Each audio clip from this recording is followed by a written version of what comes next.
حضرت میاں شیر محمد شرک پوری علیہ رحمہ فجر کی نماز کے بعد یہ ٹوٹیاں نہیں جس طرح ہوتی تو وہ چھوٹا سا برآمدہ تھا تو برآمدے کے اوپر بیٹھ کے وظائف کرتے تھے اور پھر اشراق کی نماز تک وہاں بیٹھتے اور پھر تشریف لے جاتے.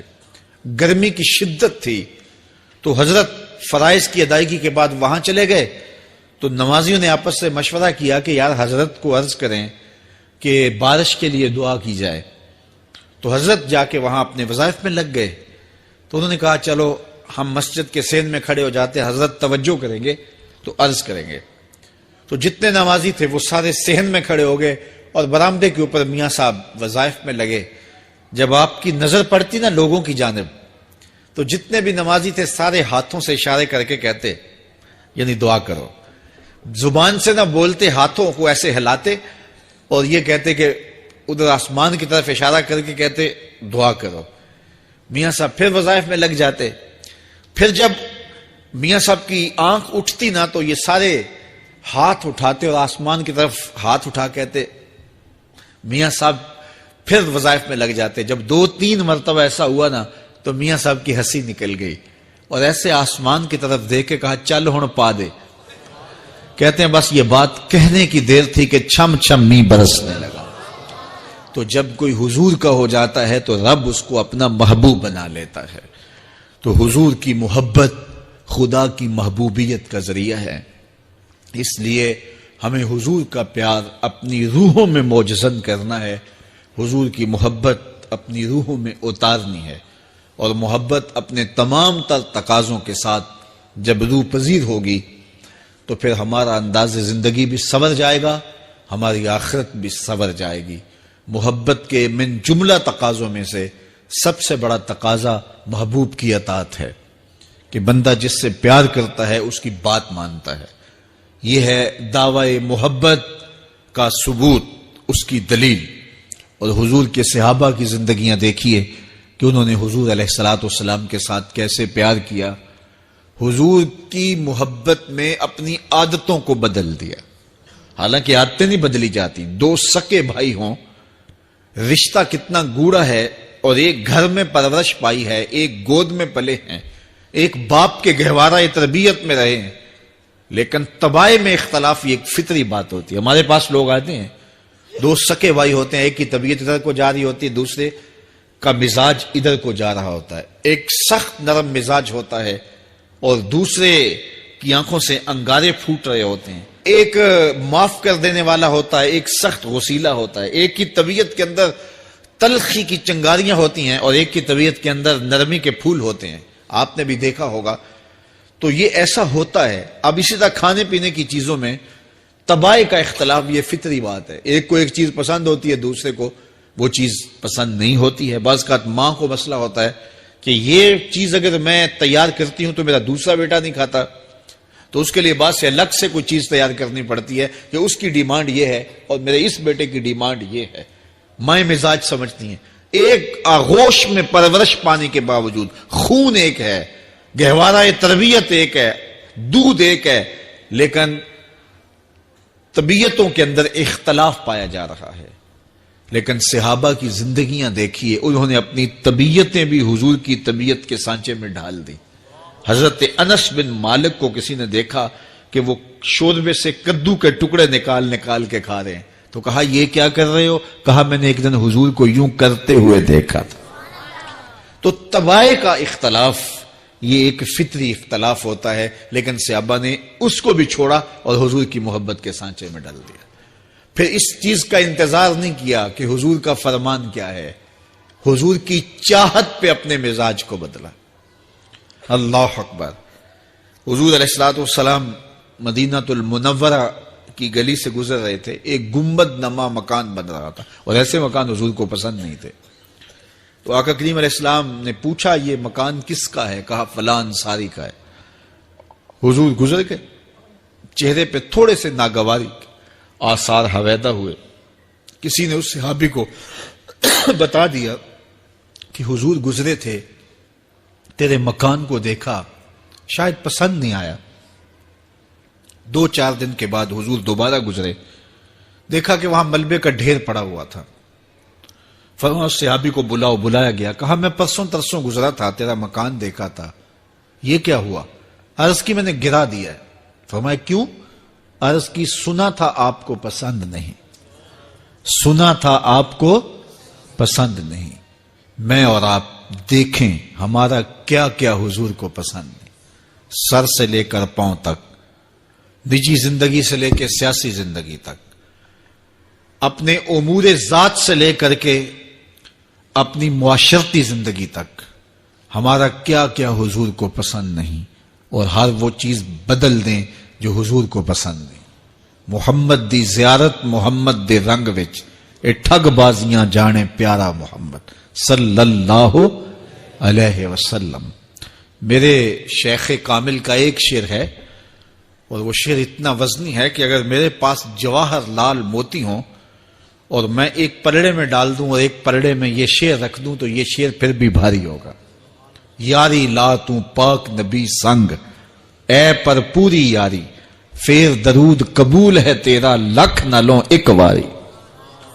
1.25 لاکھ مرتبہ درود پڑھنا ایک طرف, اور ایک دفعہ حضور کی ذات پہ درود پڑھنا, ان کی محبت کے سانچے میں یوں ڈھل کر کے جو وہ کہتے ہیں وہ میری زندگی کا عمل ہے, یہ اس سے وزنی ہے, یہ اس سے بھاری ہے. تو حضور کی محبت. حضور کے ایک صحابی تھے, وہ حضور کو ملنے آئے, اور آئے تھے بحرین سے. اچھا, انہوں نے حضور کو سلام کیا تو حضور نے رخ پھیر لیا, ناراضگی کا اظہار کیا. تو وہ سمجھے کہ شاید حضور نے ایسے ہی رخ پھیرا, تو جدھر حضور نے رخ پھیرا وہ ادھر جا کے سلام کرتے ہیں. تو حضور نے پھر رخ پھیر لیا. سمجھ گئے کہ حضور ناراض ہیں. اب انہیں سمجھ یہ نہیں آ رہی تھی کہ ناراضگی کا سبب کیا ہے.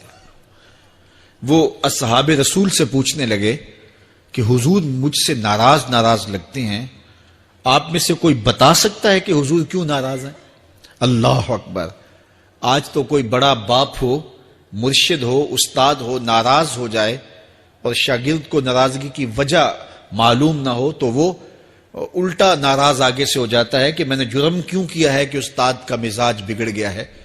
اللہ اکبر. لیکن ذرا دیکھیے, رنگ دیکھیے محبت کے. وہ صحابہ سے پوچھتا پھرتا ہے کہ حضور مجھ سے ناراض ہیں, مجھے بتائیے کہ کیا سبب ہوا. تو انہوں نے کہا کہ یہ تیرے ہاتھ میں جو سونے کی انگوٹھی ہے اس سے حضور ناراض ہیں, کیونکہ حضور اس کو منع کر چکے ہیں. امت کے لیے سونا چاندی حضور نے امت کے مردوں کے لیے منع فرما دیا. صرف 4.5 ماشے سے کچھ کم کی انگوٹھی چاندی کی, اور وہ بھی عدد میں 1 ہو, شریعت نے جائز رکھی ہے. اگر 2 ماشے کی 2 ہوں گی تو پھر بھی جائز نہیں. عورت کو جائز ہیں 10 انگوٹھیاں پہنے, سونے کی پہنے, چاندی کی پہنے, یہ اس کا زیور ہے. مرد کو زیور کی ضرورت نہیں ہے, زینت کی ضرورت نہیں ہے. لہذا مرد کے لیے 1 انگوٹھی رکھی گئی ہے, وہ بھی اس لیے کہ اگر وہ کہیں مشکل میں ہو تو اس کو بیچ کر کے 2 وقت کا کھانا لے سکے. باقی اس کے لیے انگوٹھی 4.5 ماشے سے کم کا چاندی یا سونا 1 ماشا ہی کیوں نہ ہو اس کے لیے جائز نہیں ہے. تو اس نے سونے کی انگوٹھی پہن رکھی تھی, لیکن اسے حرمت کا پتہ نہیں تھا. تو اس نے کہا کہ حضور مجھ سے کیوں ناراض ہیں؟ تو صحابہ نے کہا شاید یہ اس انگوٹھی کی وجہ سے ناراض ہیں. تو اس نے یہ نہیں کہا کہ مجھے تو پتہ ہی نہیں تھا, میرا کیا قصور. خیر, اس نے انگوٹھی اتار کے حضور کو پیش کرتے کہا حضور آپ اس وجہ سے ناراض ہیں؟ حضور نے انگوٹھی پکڑی اور ایسے پھینک دی. ناراضگی کی وجہ ختم ہو گئی. وہ بیٹھ گیا, بات شروع ہو گئی. اللہ اکبر. جب سلسلہ کلام ہوتا رہا, جب مجلس برخاست ہوئی, لوگ اٹھ کے گھروں میں جانے لگے, وہ بھی اٹھا اور الٹے پاؤں سے پیچھے چلا. تو کسی نے اس کو کہا وہ انگوٹھی تو اٹھا لو, سونے کی انگوٹھی ہے, قیمتی ہے, چلو تمہارے لیے پہننا جائز نہیں, تمہاری بیوی کے لیے تو جائز ہے. تو اس نے کیا جواب دیا سنیے. اس نے کہا واللہ لا آخذہ وقد طرحہ رسول اللہ صلی اللہ علیہ وسلم, اللہ کی قسم میں اس انگوٹھی کو کبھی بھی نہیں اٹھاؤں گا جس کو میرے حضور نے پھینک دیا ہے. تو یہ تھی ان کی محبت, یہ تھا ان کا انداز. تو آئیے میں اور آپ حضور سے اگر محبت کرتے ہیں تو حضور علیہ السلام کا طرز زندگی, حضور کا انداز معاشرت اختیار کریں. کثرت کے ساتھ مائیں بہنیں بیٹیاں بھی موجود ہیں, وہ بھی اپنی اولادوں کی تربیت اس نہج سے کریں کہ وہ حضور کی سنت, حضور کی سیرت اور حضور کی اتباع کے سانچے میں ڈھل جائیں۔ زندگی کا مقصد ہی یہی ہے۔ آئے، بڑے ہوئے، جوان ہوئے، بوڑھے ہوئے، چلے گئے، ہم سے پہلے بھی چلے گئے، ہم بھی چلے جائیں گے، بعد میں آنے والے بھی چلے جائیں گے، لیکن حقیقی کامیابی اس کو نصیب ہوئی جس نے اس دنیا پہ آ کے دنیا کی زندگی کے مقصد کو سمجھا۔ ہم آئے کیوں تھے، زندگی کس لیے ہمیں دی گئی تھی۔ اکبر الہ آبادی نے کیا ستھری تنقید کی تھی، کیا بتائیں احباب، کیا کارنمایاں کر گئے، بی اے کیا، نوکر ہوئے، پینشن ملی اور مر گئے۔ یہ کوئی کام نہیں ہے، ہماری زندگی کا کوئی مقصد ہے جس لیے ہم انسان ہیں، اشرف المخلوقات ہیں۔ دیکھیے گدھا سارا دن بوجھ اٹھاتا ہے، اللہ اکبر۔ میرے صاحب نے گدھے سے بھی ایک موازنہ کیا ہے کہ سارا دن جو ہے وہ بوجھ اٹھائے اور کام کرے، اور پھر مالک اس کو غذا بھی نہ دے، وہ جا کے روڑیوں سے اور باہر سے جا کے چر کے پھر آ کے کام مالک کا کرے، مالک اس کو دے بھی نہ، اور وہ باہر سے کھا کے آئے اور کام مالک کا کرے۔